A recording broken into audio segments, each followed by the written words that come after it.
طريقة غريبة لتحليل الشخصيات، معلومات كتير عن السايكوباث وطرق التلاعب بالبشر. الفيديو ده أنا هقول رأيي في كتاب محاط بالمرضى النفسيين، هتكلم عن عيوبه ومميزاته من رأيي، وهقول لك ملخص للكتاب لأن يظل فيه معلومات حلوة كتير، زي مثلا ازاي تفك من حد بيحاول يتلاعب بيك وهكذا. معكم سيف احمد، طالب طب اسكندريه، ويلا بينا نبدا بمشاكل الكتاب في رايي. واول مشكله، المشكله الاساسيه، هو ان الكتاب مبني على نظام لتحليل الشخصيات مش مظبوط 100%، ومش ده اصلا مكانه. يعني مكانه مش تحليل الشخصيات وانك تعرف ده شخص كذا مثلا فهتتعامل معاه بشكل معين. هو مكانه الاساسي في البيزنس. وعشان اديكم مثال على ده، في كتاب تاني اسمه مثلا Read People Like a Book، اقرا الناس زي الكتاب. فهتلاقي فيه حوالي 4 أو 5 أنواع أنظمة تحليل شخصيات. الديسك سيستم مش واحد فيهم، رغم إنه في نظام علمي ونظام مضحك ونظام أي كلام وخلاص. والديسك سيستم أصلا برضه مش موجود في كل دول. وحتى في مجال البيزنس النظام ده مش ناجح بنسبة 100%. يعني خلينا ندي لمحة سريعة عن الشكل بتاع النظام ده، بعد كده هتكلم عن تفاصيله كلها في ملخص الكتاب قدام. بس كلامها سريع، هو بيقسم التصرفات البشرية لأربع ألوان. اللون الأولاني الأحمر، الأخضر، الأصفر، والأزرق. فلو جينا أخدنا اللون الأصفر على سبيل المثال، هو الناس المقنعين اللي بيعرفوا يتكلموا كتير ويفتحوا مواضيع وهكذا. فالناس دي المفروض انها هتكون اشطر حاجة في المبيعات. اللون الازرق هو الناس الهادية اللي بتحب تركز في التفاصيل وما بيفوتهاش تفصيلة، وبالتالي على نظريا على الورق الناس دي هتبقى اقوى حاجة في الشغل، مثلا على الاكسل، في الشغل بتاع الداتا الكتير اللي بيظبطوها.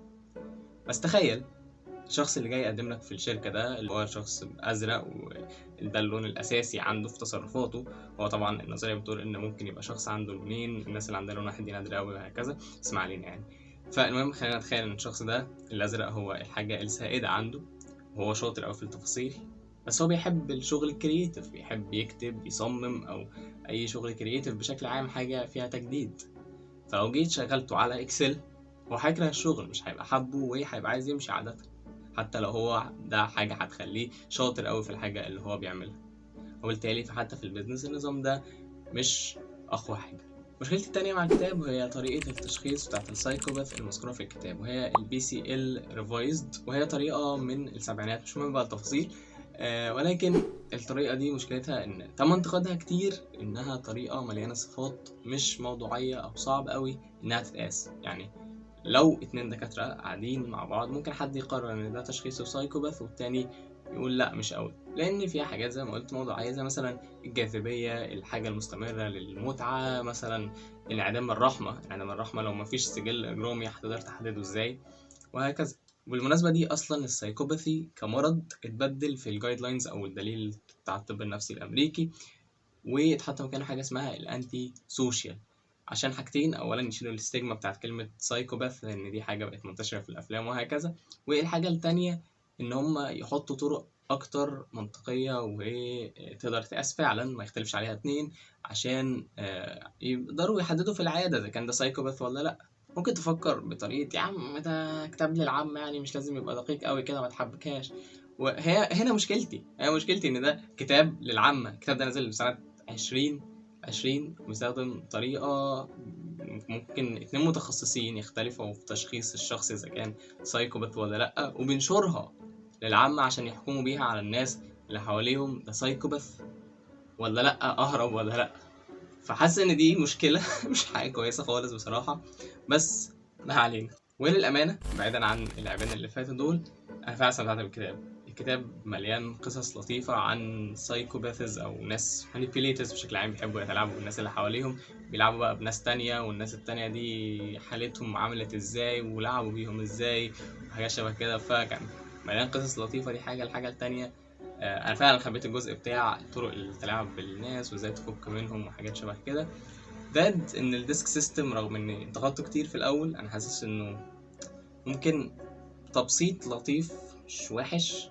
رغم انه اخد مساحة كبيرة من الكتاب، يعني فيه حرفيا 4 فصول عن ازاي السايكوباث بيتلاعب بالاحمر، بالاصفر، بالاخضر، بالازرق، رغم انه قايل في الكتاب ان مفيش حد بيبقى لون واحد عادة، بس ما علينا يعني. فلو هقيم الكتاب ممكن اديله 5/10 ككتاب علمي. لكن لو داخل تقراه عشان طرق بقى التلاعب بالناس وتعرف اكتر عن السايكوباث ومتعة القراية بتاعت القصص الكتير اللي موجودة فيه، فلا يعني ممكن كمتعة يوصل ل8 أو 9 من 10. كتاب لطيف يعني مش وحش، بس خليك حاطط في دماغك العيوب اللي قلتها في الأول. وندخل على خلاصة الكتاب. ما هو السايكوباث؟ على كلام الكتاب، السايكوباثس بيمثلوا نسبة 1% من سكان كوكب الأرض. والنسبة دي ممكن تشوفها لوهلة مش منطقية، بس لا، الموضوع مذكور في حاجات كتير زائد الانتي سوشيال اللي هو البديل بتاعه دلوقتي في الدليل بتاع الطب النفسي، ممكن بيسجل كمان حوالي 4% أو حاجة. وبيدخل بعد كده على طريقة التشخيص بتاعة السايكوباث، وزي ما قلت بيستخدم طريقة قديمة من السبعينات اسمها الBCLR. هطلعها قدامكم دلوقتي على الشاشة. أول صفة هي الجاذبية، إحساس عالي بالنفس، حاجة شبه النرجسية شوية، انعدام الإحساس بتأنيب الضمير أو بالرحمة، الكذب لمجرد الكذب وهو كذب مرضي، وحب التلاعب بالناس، والشالو أفكت. خلينا نشرح الأفكت هو عبارة عن إيه. هو الإيموشن، هو الإحساس بتاعك من جوه، أنت حاسس بإيه. الأفكت هو الظهور بتاع الإحساس ده، يعني ممكن يبقى أنت حاسس من جوه أنت متضايق فعلا، بس تلاقي نفسك بتضحك، فدي بتبقى يعني بيبقى اضطراب في الافكت اكتر. شالو افكت يعني الحاجه اللي بتظهر عليه ما بتبقاش قويه، فرحان بيطلع ممكن ابتسامه بسيطه او هكذا.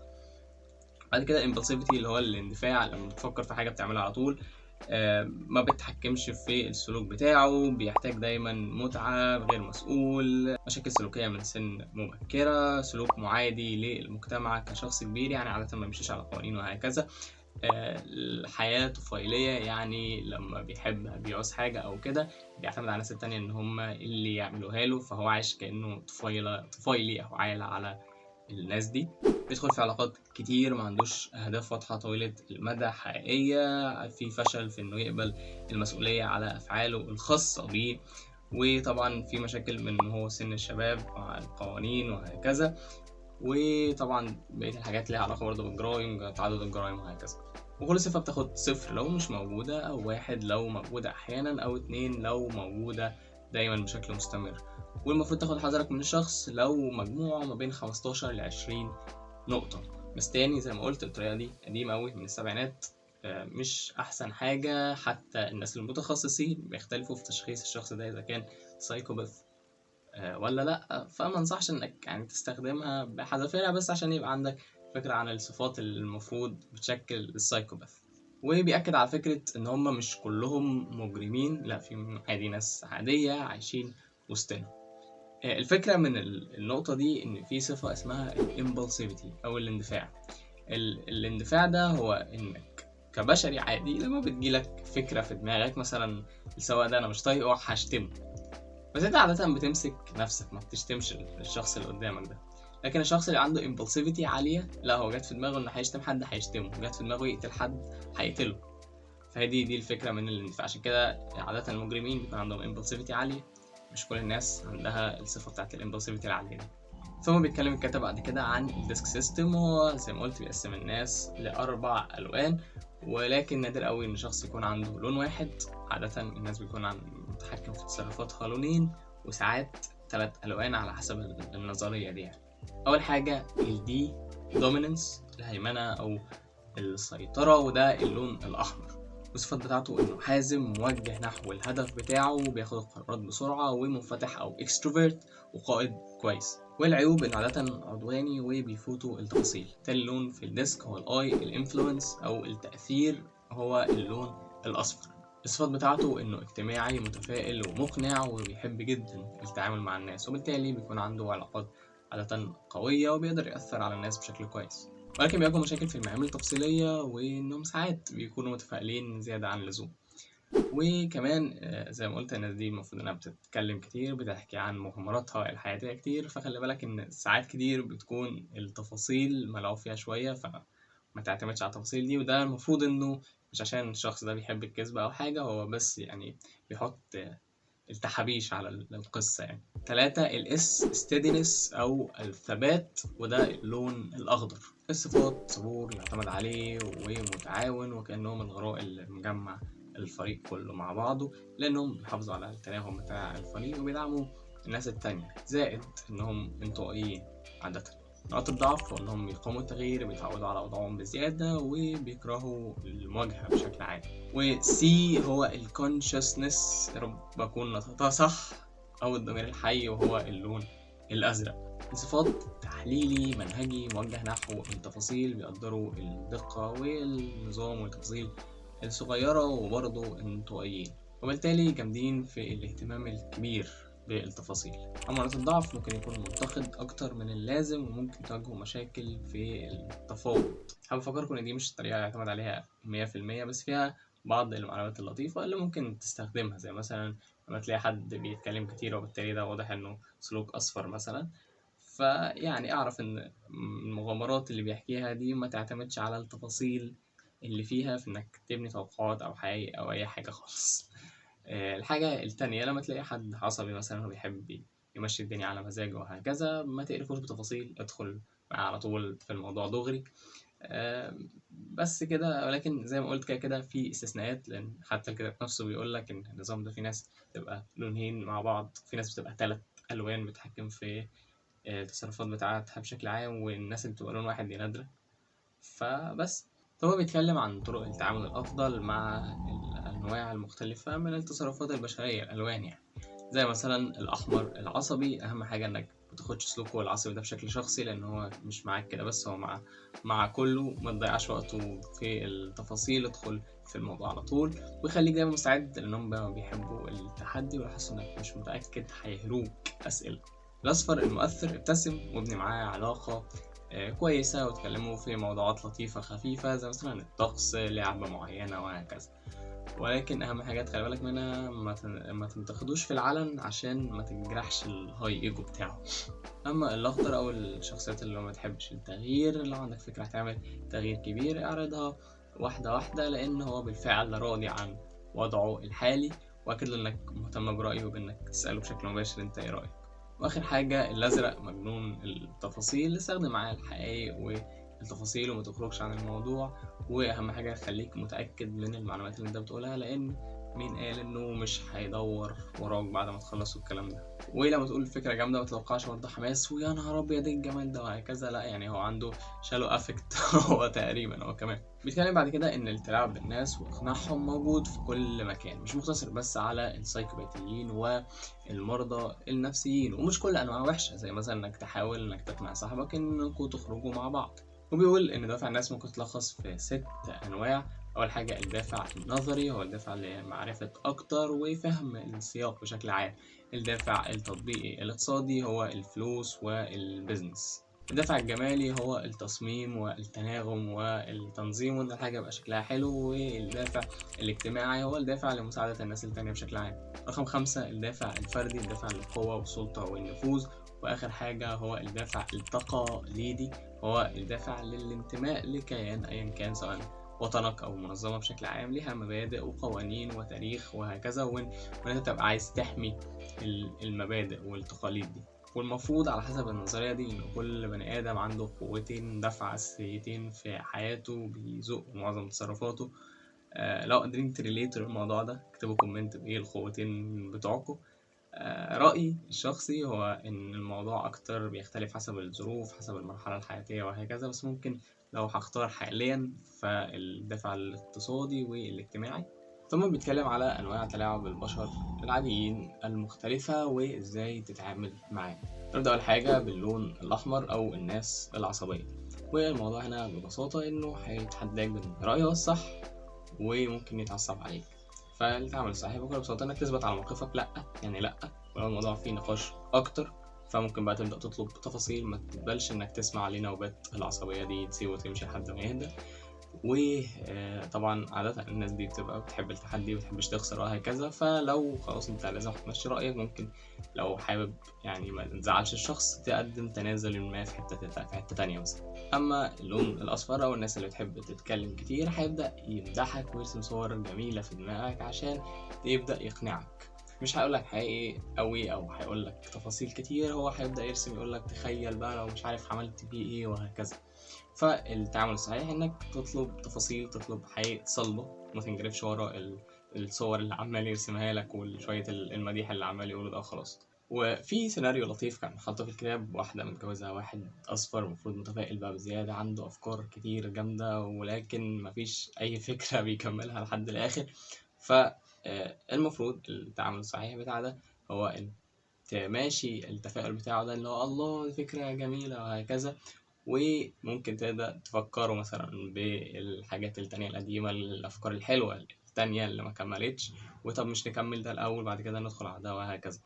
الفكرة هنا إن ما تقولش على حاجة لأ، أو لأ دي فكرة وحشة أو أي حاجة كده، عشان شخص ما يبقاش offended، ما يتضايقش. وعلى الرغم أنا مقتنع إن النظام ده تبسيط بزيادة أوي للطبيعة البشرية، بس كشخص جزء مش قليل من تصرفاته بين الأخضر والأصفر، فأنا فاهم الكاتب ده بيتكلم عليه. أما الأخضر أو الناس العاطفية فهيبدأ يلعب أكتر على مشاعرك، بإنه يخلي مثلا نفسه يصعب عليك مثلا بحاجة زي معلش بقى أنا آسف لو أزعجتك، أو مثلا ممكن يبدأ يفكرك بعيلتك، أطفالك، مش عايز تفرحهم ولا إيه، أو اهتماماتك أنت الشخصية. في حاجة عادة الناس اللي مش بتحب المواجهة بشكل عام بتعملها، وهو إنه لو في الطلب منه هو مش عاجبه، عمره أبدا ما بيقول لأ، بيقول ماشي، وبعد كده يبدأ يتحجج بقى إنه معلش أنا تعبان، وأي حاجة بقى يعذر أي عذر كان. وبصراحة يعني أحس إن أنا كنت كده زمان، بكسل أقول لأ وأقعد بقى أبرر ليه ومش ليه وبتاع، بس يعني الحمد لله اتعالجت من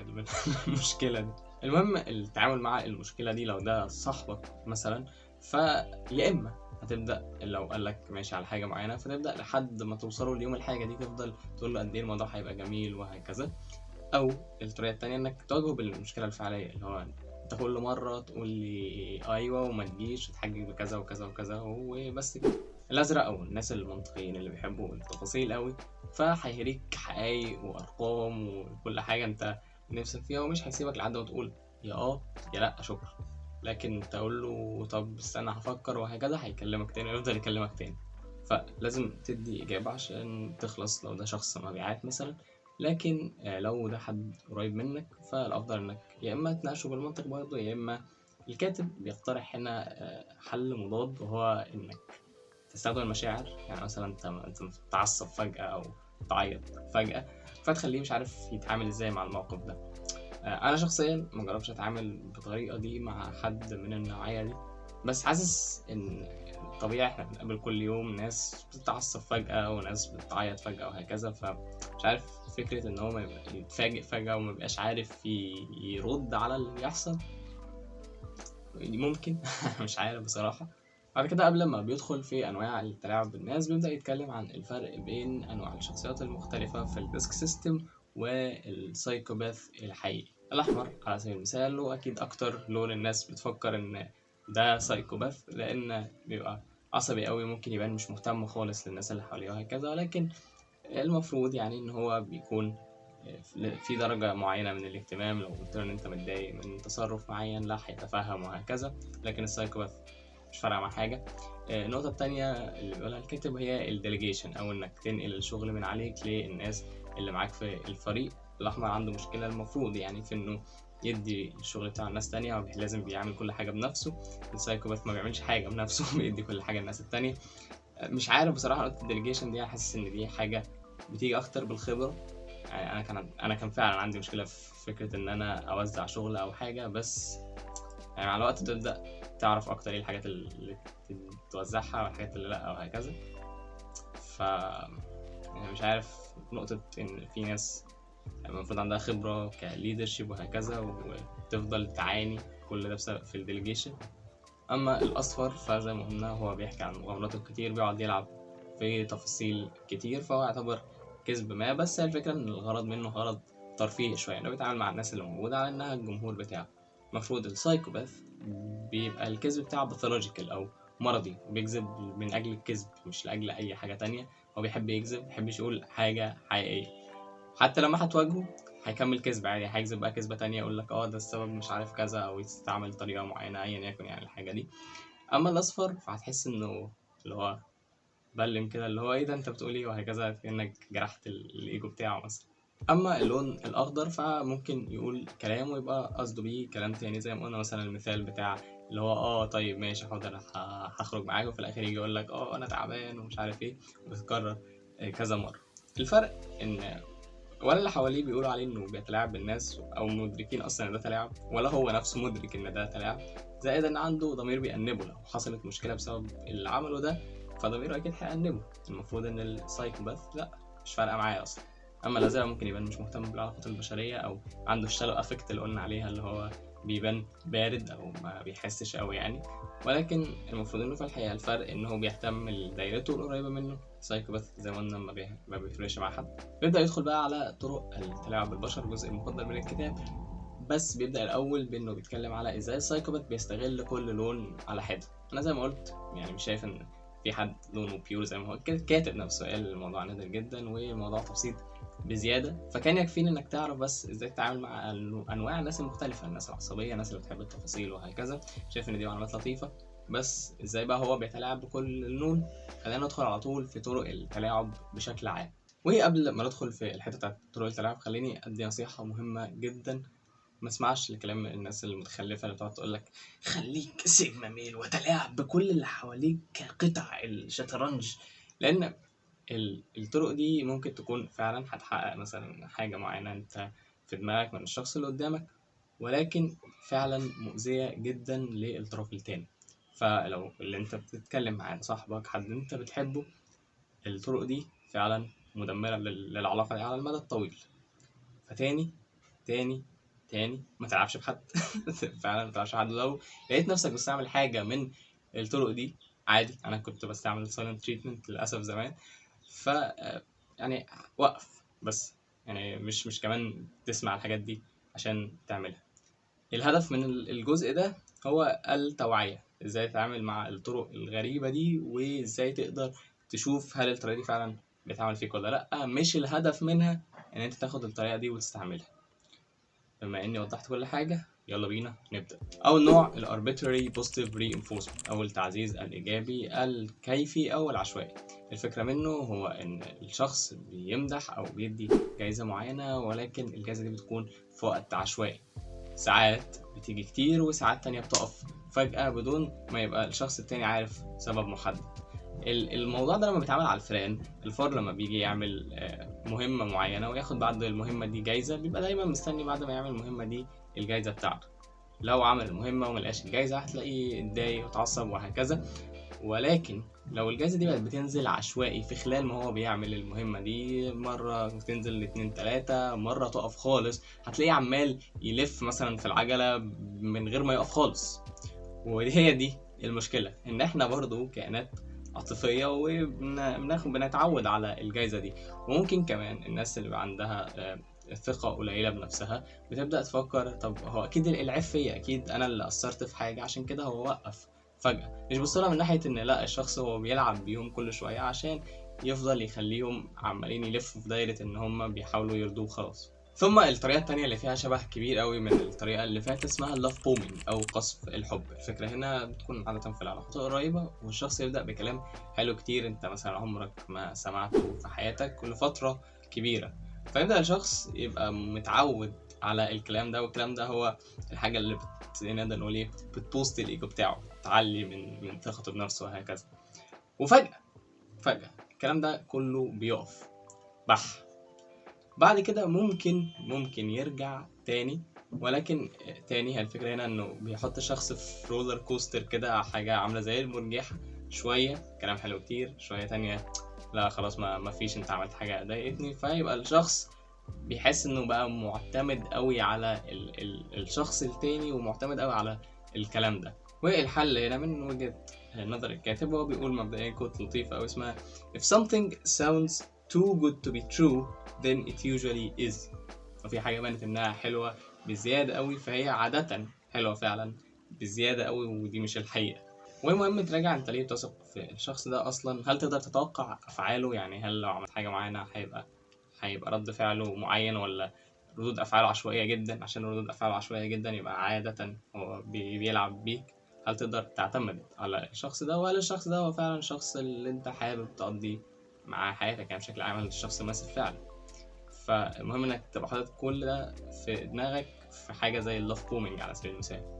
وتالت طريقة هي النيجاتيف reinforcement أو التعزيز السلبي، ودي العكس. هو هنا بيوقف حاجة أنت بتكرهها لما بتعمل حاجه معينه ترضيك، زي مثلا شخص بيستعمل silent treatment وما بيكلمكش، ما بيردش عليك، ما انت كانك مش موجود اصلا. ولما تعمل حاجه معينه هو كان عايزها، او حاجه معينه هو بيحبها، فجاه يتكلم ولا كأن في اي حاجه. جيت تقول له طب يا عم يهديك يرضيك، انت مش كنت عامل كذا مثلا؟ يقول لك لا لا، فيش الكلام ده، فيش الكلام ده، ما حصلش، انا عملت كده. فبندخل على رابع طريقه. خلينا افكرك ان مش شرط طالما حد بيستعمل طريقه من طرق المانيبيوليشن دي يبقى ده حد سايكوباتي او نرجسي بقى، او حاجه من الحاجات دي. لا، هو ممكن يكون بيستعملها عشان هي بتجيب نتيجه بس مع الناس اللي حواليه. الفرق هنا انه هو مش هيكون بيعملها بشكل اساسي ان هو بيلعب بالناس اللي حواليه، هو بس عشان في هدف بسيط في دماغه يعني. دي الفكره كلها. زائد ان ممكن يعتذر، السايكوباث عمره ما هيعتذر مثلا على حاجه زي كده، هيجيب العيب فيك. لسه هنتكلم عن ده في طريقه تانية قدام. الطريقة الرابعة هي الانفاثمابل سموك سكرين أو ستار الدخاني المبهم. الفكرة من الطريقة دي إنه بيبقى في مشكلة معينة أنت بتكلم فيها الشخص اللي قدامك، فيقول لك إيه ده؟ إيه المشكلة دي أصلا مش مشكلة، أنت اللي بتأوفر رياكت، أنت اللي عاطفي بزيادة، ويبدأ يجيب لك بقى المشاكل بتاعتك وهكذا. والحل هنا بسيط، إنك تكون هادي وترجع الشخص تاني الموضوع المشكلة، أقول له بس المشكلة حصلت كذا كذا كذا، ولازم يكون ليها حل مثلا. أو لو مش هتقدر تعمل كده، وده ممكن احتمال كبير، يبقى ما تتكلمش غير في وجود طرف ثالث في المشكلة دي. عشان لو استخدم التكنيك ده في وجود حد ثالث هيبقى منظره عبيط قوي، اللي هو انتوا داخلين بتتكلموا في مشكلة فيقول لك ده هو اللي مش عارف ايه يعني. ما علينا. الطريقة الخامسة انه يقلب مشاعرك عليه. والفكرة هنا بكل بساطة ان تاني احنا بنتكلم في مشكلة معينة، فيضغط على نقطة حساسة او يقول تعليق مثلا رخم قوي، فانت تتعصب، فيقول لك بص بتعصب ازاي، يا نهار ابيض عليك، ويبدا يلعب دور الضحيه بقى، انت على طول بتزعق لي ومش عارف ايه وهكذا. هي دي الفكره من تقليب مشاعرك عليك. الطريقه السادسه هي الترينجل دراما او مثلث الدراما. الفكره هنا انه بكل بساطه بيبدا يدخل في كلامه طرف ثالث، في حد ثالث هو بيتكلم عنه كتير، والموضوع طبعا بيجي بالتدريج يعني. بيبدا الاول من شويه حاجات بسيطه، بعد كده يبدا يزود في الكلام عن الشخص ده ومميزاته وهكذا. فتبدا الانسكيورتيز عندك او الحاجات اللي مخليك مش مطمن كده من نفسك وكده تبدا تزيد، وتبدا رغبتك في انك يعني ترضي الشخص ده تزيد اكتر كمان. والطريقه دي مش بتقتصر بس على العلاقات، ممكن كمان تستخدم في الشغل. يعني مثلا المدير ياخد شويه من شغل موظف المفضل او موظف الى حد ما علاقتهم كويسه مع بعض ويديه لموظف تاني، فيبدا الشخص الاولاني يشك في نفسه. بعد كده المدير ممكن يبقى قدام الشخص الاولاني ده يقعد يشكر في الشخص اللي اداله الشغل وقد ايه هو موظف جامد جدا وهكذا. من بعيد هتحس الموضوع يضحك، اللي هو ايه العبط ده، بس فعلا الناس اللي بتبقى محطوطه جوه الموضوع ده بتبقى يعني ثقتها في نفسها بتتهز، فنظرتهم لكل اللي بيحصل حواليهم غير نظرتك انت كشخص بيتفرج من بعيد. الطريقه السابعه هي الجاز لايتنج، اللي مش لاقي لها اسم عربي كويس، مش عارف ليه، بس ما علينا. المهم الطريقه دي من احسن الطرق بالنسبه ليا واكثرها تعقيدا، لان انا شايف انها بتفرق بين الشخص اللي فعلا بيستخدم مجرد طرق التلاعب دي عشان هي بتجيب نتيجة وبتحقق اللي هو عايزه ببساطة، وممكن ما يكونش مدرك انها بتضر الناس اللي حواليه. الجاز لايتنج حاسس ان الموضوع اللي بيستعملها اكتر كشخص عايز يتلاعب بالشخص اللي حواليه. هو فعلا ده الهدف بتاعه، انه يقلب الشخص اللي حواليه ده لعروسة هو بيتحكم فيها. والفكرة هنا انك تدمر احساس اللي قدامك بالواقع، تخليه اصلا مش متأكد هل هو في كامل قواه العقلية ولا لا. وخليني اديكم مثال من اسم الطريقة دي، جاز لايتنج. ممكن مثلا يبقى واحد بيقول لمراته اقفلي لمبة الغاز كل ما تنزلي. بعد كده وهم مثلا ممكن هو يرجع بدري او ايا يكن، ويروح جاي مثلا مشغل لمبة الغاز دي، ولما هي ترجع يقول لها انا مش قلت لك تقفلي لمبة الغاز؟ فتقول له والله قفلتها. يقول لها قفلتيها ايه وهي مفتوحة هي قدامي؟ ويبدأ الموضوع. فأول مرة أنت هتقول طيب يعني ممكن مثلا يعني سقطت سهوا مني، عادي، الموضوع مش قصة كبيرة. بس لما يتكرر في حاجات كتير في أكتر من موقف، وممكن في نفس الحاجة في بعض الأحيان، لا هتبدأ فعلا تشك في نفسك وتشك هل أنت فعلا ذاكرتك شغالة أصلا ولا إيه اللي بيحصل فيه إيه. في طبعا أمثلة أبسط من كده وأقل تعقيدا، زي مثلا إن شخص وعد يخرج معاك بعد كده يقول لك لا يا عم وعدت إيه، أنا ما قلتش حاجة، أنت بتقول إيه، أنت بتقولني كلام وخلاص. فتبدأ تفكر هل انت ممكن تكون انت اللي فهمت الشخص اللي قدامك ده غلط ولا ايه. طيب ليه الطريقه دي بتستخدم؟ الفكره منها ان انت لما تشك في قواك العقليه، لما تشك في ذاكرتك، وهو يقول حاجة حصلت مختلفة عن اللي في دماغك، هيبقى مين اللي صح؟ انت اللي قعدت نسيت لمبة الغاز، انت اللي مش عارف بتنسى كل الوعود اللي هو قالها، اللي بتنسى مش عارف ايه وهكذا، ولا هو اللي فاكر كل الحاجات دي؟ فهي دي النقطة الأساسية منها، إنه يبقى هو المصدر الأساسي للذكريات، المصدر الأساسي للحاجات اللي حصلت وهكذا. الطريقة رقم 8 silent treatment أو المعاملة بالصمت. الفكرة يعني إنك بتتجاهل أسئلة معينة للشخص التاني، أو بتتجاهله كله أصلا على بعضه لفترة معينة كأنه مش موجود. و يعني بصراحة زي ما أنا قلت، أنا كنت ساعات بستخدم الطريقة دي زمان.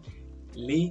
عشان يعني كنتش بحب الخناقات وجع الدماغ، فاللي هو خلاص بقى بسيب اللي قدامي يفكر في غلطه، وبعد كده نبقى نتفاهم بعد كده يكون فكر في غلطه. بس تكرار الموضوع ده فعلا سيء ومؤذي، لان مفيش احسن من فكره انك تقعد مع الشخص الطرف التاني، سواء صاحبك، حد تحبه، ايا يكن، وتتفاهموا مع بعض وتتجادلوا مع بعض لحد ما توصلوا لنقطه اتفاق. فهي دي الفكره اصلا من العلاقات البشريه بشكل عام، ان يبقى في نقطه الاتفاق.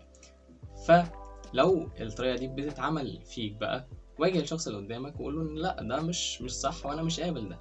الطريقه رقم 9 الاندسكريشن او ترجمتها الطيش. والفكره منها ان الشخص في بدايه علاقتكم مثلا ممكن يقعد يقول تفاصيل شخصيه كتير سواء حقيقيه او كذب، ويشجعك تقول تفاصيل شخصيه انت كمان، وبعد كده يستخدم التفاصيل دي ضدك قدام.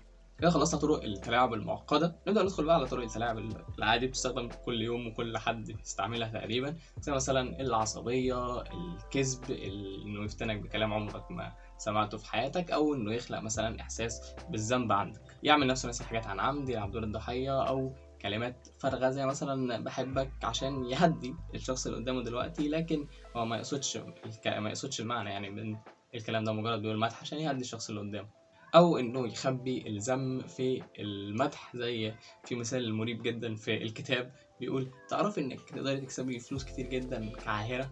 فمش مش عارف بصراحة، مثال غريب جدا، بس ما علينا. وفي كمان انه يخلق تبرير يبان منطقي، زي ان كل الرجاله بتعمل كده مثلا. بعد كده بيتكلم الكاتب عن ازاي تتعامل مع شخص عادي بيتلاعب فيك، مش سايكوباتي مثلا، هو انت مش فارق معاه اصلا، لا هو شخص ممكن يكون انت فارق معاه عادي.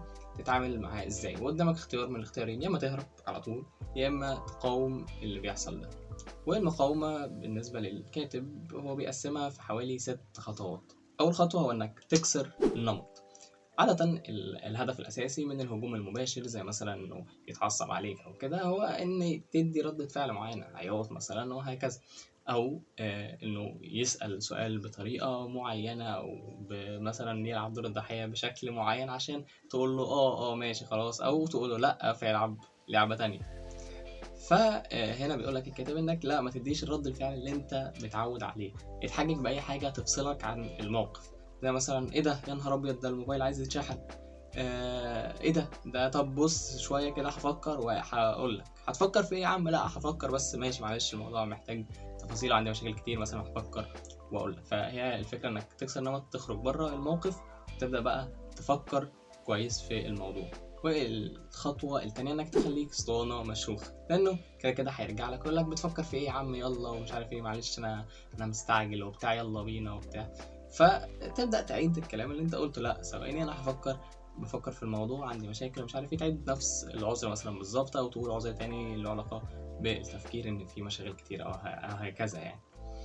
الفكرة هنا تاني انك لو قلت فانت عملت اللي هو عايزه، لو قلت لا فهيلعب بطريقة تانية عشان يخليك تقول في الاخر، فانت بتكسب شوية وقت وبتبطئ العملية عشان الخطوات كمان اللي جاية بعد كده. تالت خطوة انك تعيد برمجة احساسك بالخوف والقلق والذنب. الفكرة هنا هو انك تبدأ تفكر ايه اسوأ حاجة ممكن تحصل يعني. ايه حاجة مثلا انت خايف من ردة فعله، قلقان من ردة فعله، او الاسوأ هل حاسس بالذنب اتجاهه؟ حاسس بالذنب لانك قررت انك تهتم بنفسك وتبعد عن الحاجة المؤذية ليك نفسيا. يبقى كده الكاتب ان اهم حاجة في المرحلة دي انك تقاوم الاحاسيس السلبية اللي هتجيلك دي. يعني ايه احسن طريقة انك تقاوم الخوف من حاجة نتائجها مجهولة غير انك تعمل الحاجة نفسها؟ او انك تقارن مثلا بين انك لو خفت وكبرت دماغك وفضلت مكمل في اللي بيحصل ده، ولو وقفت نفسك وقررت انك تواجه الموضوع ده هيبقى نتائجه ايه وده هيبقى نتائجه ايه. رابع حاجه انك تحط التلاعب ده في كلمات تواجه بيها الشخص اللي قدامك، في خصوصية وبطريقة هادية توضح فيها انت بتحس بايه وهو بيعمل ايه وهكذا. اهم حاجة انك تتأكد انك هتتكلم براحتك من غير مقاطعة من غير اي حاجة، وبعد كده تبدأ بقى تقول على سبيل المثال آه لما بتعمل كذا انا بحس بكذا، فلو بطلت كذا وبدل كده عملت كذا فانا هحس بكذا. 5 هي تدمير التلاعب ده بشكل نهائي. بيقول لك هنا ان التغيير في السلوك بياخد فتره، ممكن يوصل لشهور كمان. فالموضوع مش هيجي فجأة من قعدة وكل حاجة هتتغير، لا، احتمال وارد جدا ان اللي حصل قبل كده يتكرر تاني. فمهم انك تفضل ثابت على موقفك من الخطوة الاولى. او ممكن مثلا تقول انا عارف انك بتعمل كذا عشان تخليني اعمل كذا مثلا، لكن الطريقة دي مش هتنفع. 6 انك توضح شروطك لعلاقة مطولة بعد كده. وده في العلاقات الشخصية طبعا أسهل بكتير من الشغل، عشان كده الكاتب كان بيقول لك إن أحسن نصيحة وسمعها في حياته إن اختار المدير بتاعك. بس المهم نرجع تاني ليه الموضوع. بيقول لك إنك تقعد معاه وتوضح الشروط بتاعتك كلها، زي مثلا إنك هتاخد مثلا القرارات الخاصة بيك وهتراعي احتياجاتك واحتياجات غيرك أو الشخص اللي قدامك يعني. الطريقة اللي تتعامل بيها برضو دي حاجة مهمة. الحدود اللي ما ينفعش حد يتخطاها سواء انت او الشخص التاني.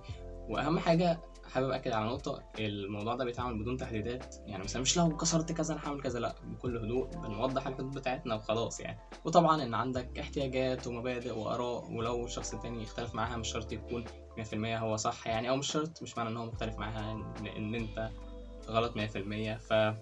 بس يعني واخر حاجة تأكيد ان الموضوع ده مش هيتحل فجأة، دي حاجة. والحاجة التانية ان يظل في خطر ان الشخص ممكن خلاص يقولك طب خلاص فكك بقى، يسيبك ويمشي. وده ممكن يدل اكتر ان الموضوع ما كانش حبا فيك في الاول وفي الاخر، او الشخص ده كان قريب منك عشان انت احسن حد ممكن يصاحبه مثلا في حياته، لا، الموضوع كان اكتر انه كان في فايده هو بيقدر ياخدها منك. الفايده دي دلوقتي بقى صعب ياخدها منك، فهيدور بقى على حد تاني يلعب بيه عشان ياخد الفايده دي. في النهايه بيقول لك الكاتب لو الخطوات دي كلها ما نفعتش معاك فبنسبه كبيره الشخص اللي كنت بتتعامل معاه ده كان سايكوباث. والسايكوباث هو اضطراب في الشخصيه، بنسبه كبيره الشخص بيتولد بيه في حاجه ملهاش علاج. افضل الحل انك تبعد نفسك، ما تحاولش تتناقش كتير او انك تواجهه اصلا بشكل مباشر، تدخل تشتمه او ايا يكن، لان عادة ان هو هيرد عليك، هيجيب العيب فيك. وطبعا مهما حصل انت بني ادم، عندك احساس بالذنب وهكذا. دي حاجة بنسبة كبيرة يعني بالنسبة لتعريفهم السايكوباث مش موجودة عنده، ما عندوش احساس بالرحمة ده. فمهما حصل انت مش هتعرف تنزل لمستواه، فهتبقى مواجهة غير عادلة اصلا في جميع الاحوال. واخيرا بعد ما الفيديو اتحشر شهور في المونتاج لسبب ما خلص الحمد لله. فحابين نقول ان شاء الله المحتوى يرجع تاني. متنساش تعمل سبسكرايب لو انت مهتم بحاجات نفسية اكتر، ولو مهتم طبعا بحاجات نفسية منك وصلت لاخر الفيديو فممكن تشوف الفيديو ده عن نص مخك اللي بيحدد شخصيتك، او الفيديو ده عن لغة جسدك على المنصة. وبس كده، نورت.